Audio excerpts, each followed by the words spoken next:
What's up guys, I'm Claymore, and today I decided to accept Jazz's Tradigital Challenge of the Month. If you want to know more about this challenge, go check out his video. I'll throw the link down in the description. Lots of cool prizes up for grabs, so make sure you get your entries in.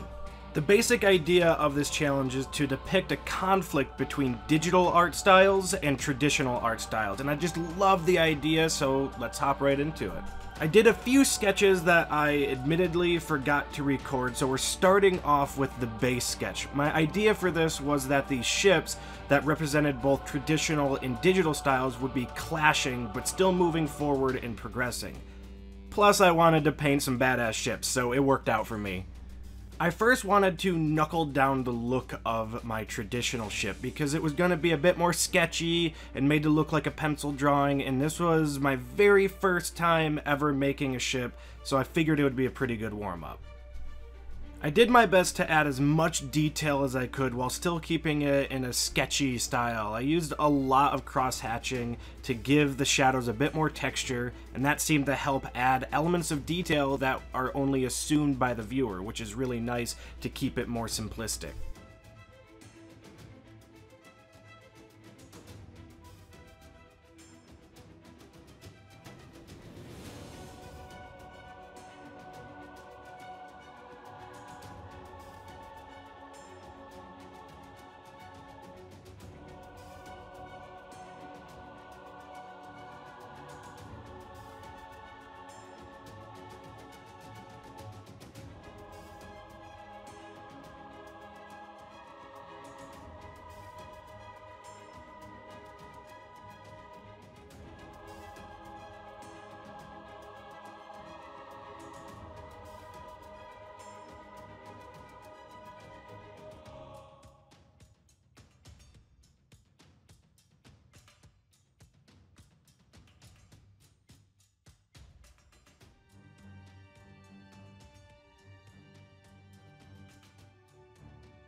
Once I was done with the actual drawing portion of the ship, I felt like the white was a bit too stark, so I took a very light yellow cream color to take away that really bright white.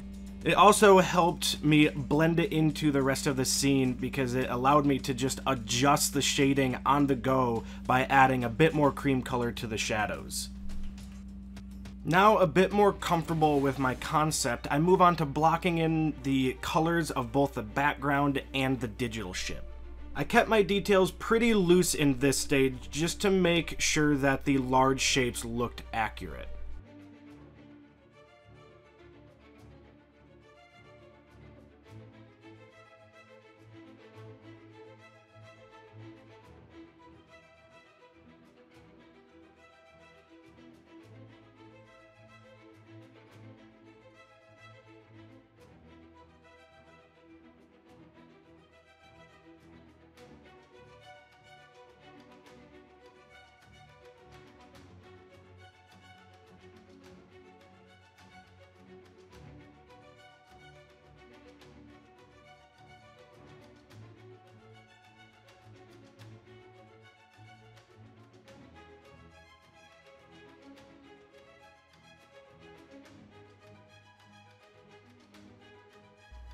At this point, I went into full rendering mode and started jumping around a lot, but I did start off with the sky.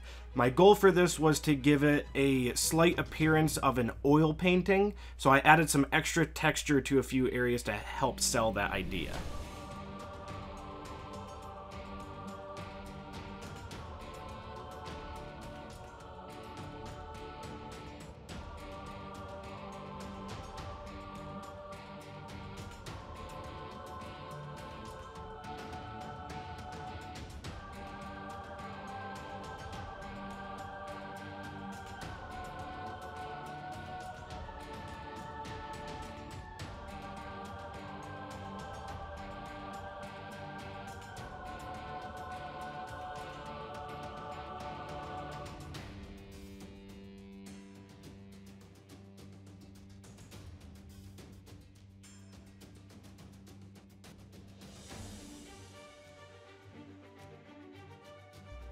While I continued to render the rest of this piece, I was doing my best to keep in mind the effect that the environment would have on the colors.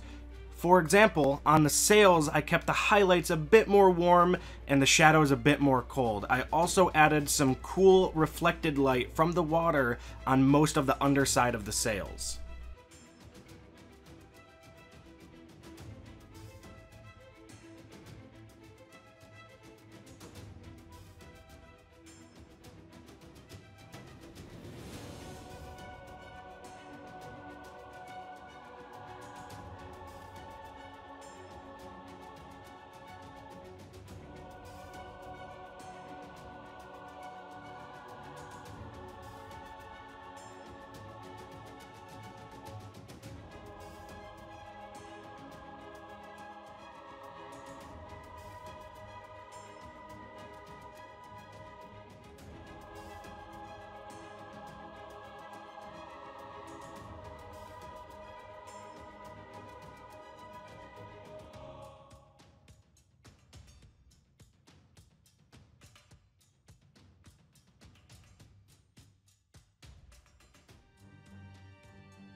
Rendering all of the sails was a pretty tedious process, but I knew that they would be the focal point of the image, so I spent a lot of time getting them as perfect as I possibly could. And to reward myself for finishing the sails, I next added all of the ropes and rigging, which was a lot of fun because it really brought the entire look together.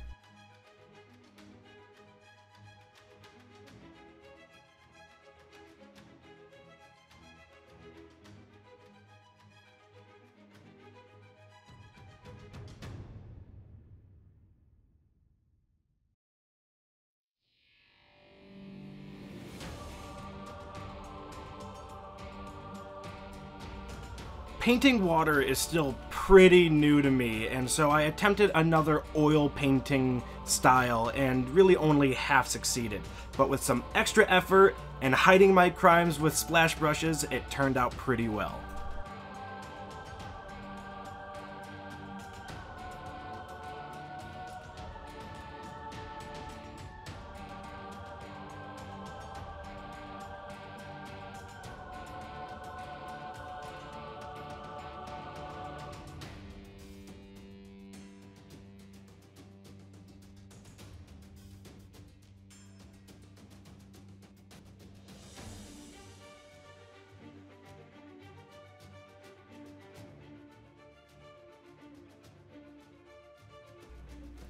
In the end, I am super proud of how this turned out, and I put a lot of effort into making it.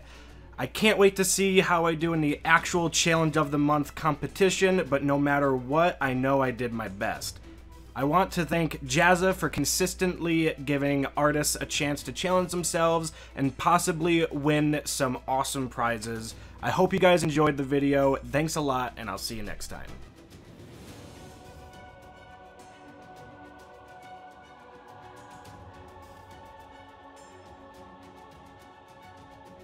Thanks for watching, guys. If you like this video, then don't forget to leave a like and subscribe if you want to see more. If you want to watch me live, then come join me on my Twitch channel. You can also follow me on my Twitter to chat and get frequent updates. So until next time, have a good one.